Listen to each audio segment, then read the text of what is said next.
So we've got the Nito drain plug. I just tapped this one out. We're gonna put it on right here, and then we're gonna tap 2 holes on the inside, and then screw it in.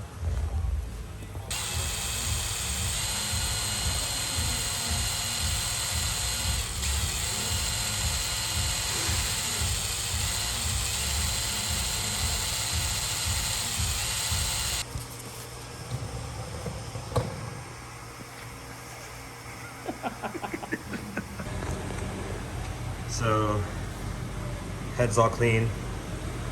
We're gonna put on the ARP 2000s ARP lubricant and put on the head. I put the pin in already. See the pin? 2 pins? Right here. One right here, one right here.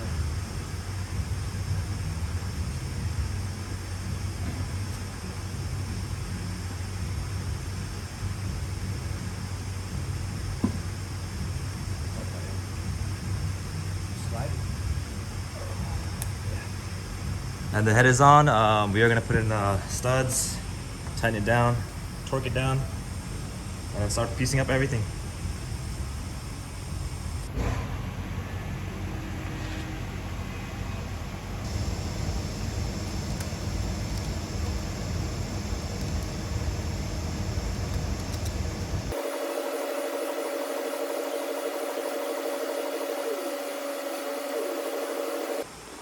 So we got everything torqued down, put together.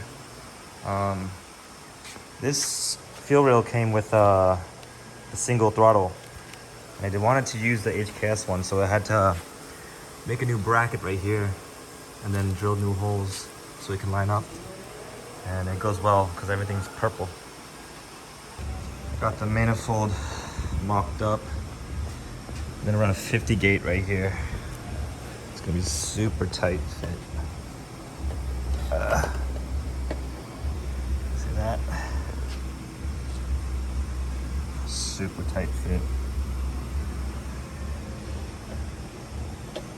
Yep. I originally asked them if I can run a 60 gauge, but they said it wouldn't clear the AC. And I need to have AC because it gets hot over here. But yeah, we're gonna open the turbo and mock it on. Make sure everything clears before I start welding this down. I was gonna do a little unboxing, but I only have one hand. Gotta open this.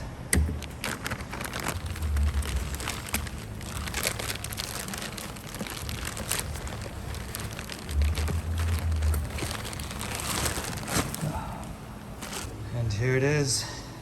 This is a Pulsar 8085 rear housing, 1.5 V-band.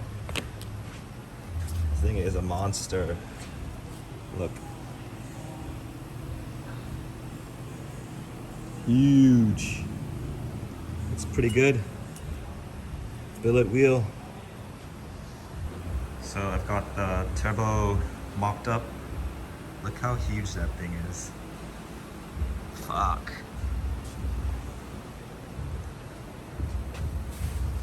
The Pro Mod 6 boost. So just mocking everything up right now. I had to make sure this thing fit. It's a very tight fit.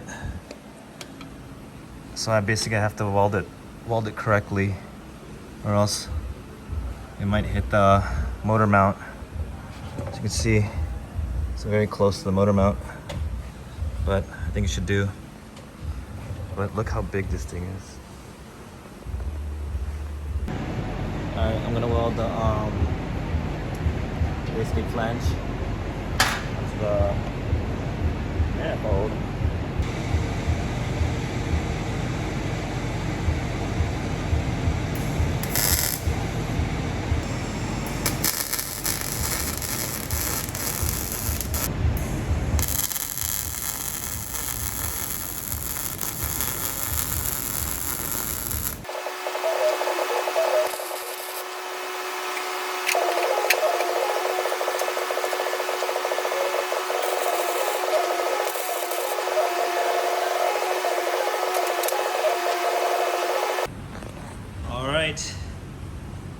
everything mocked up. Turbo on. Got the wastegate. Welds are kind of ugly, but you know, I'm still learning how to weld and I wanted to do everything by myself. But here it is.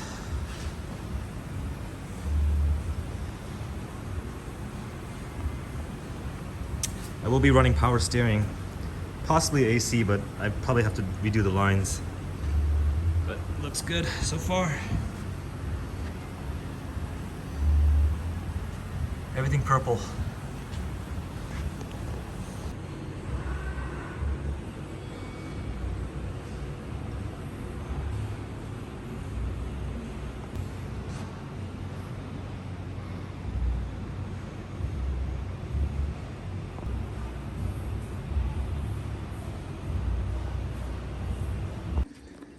Currently taking out the old intercooler.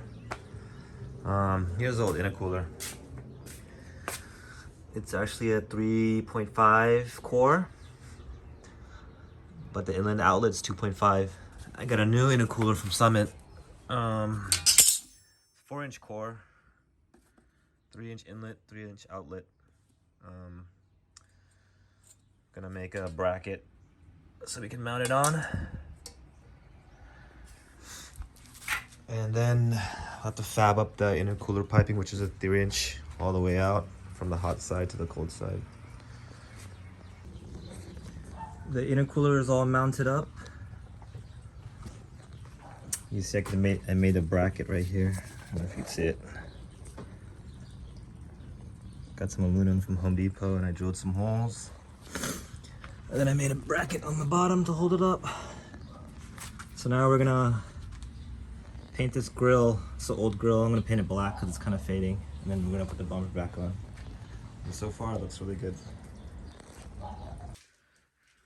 So I got the engine in, got the car towed back home. I'm not gonna be working at the shop with it. Just doing simple things. Gonna do the harness and then the intercooler lines, which I'm gonna weld at home. And then the downpipe, which is, you know, and then we're gonna get ready for a break-in session. But take a look at it. It's in the engine bay. Looks really good.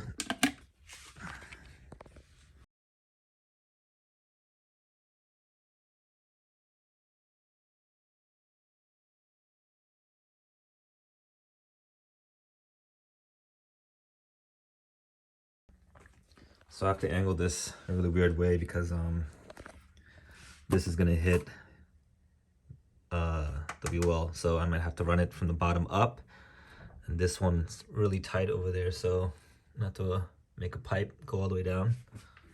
But it looks really good in the engine bay. So more things, and we'll do a motor break-in session. But yeah, this is it for now. Probably get an update in 2 weeks, make another video for you guys.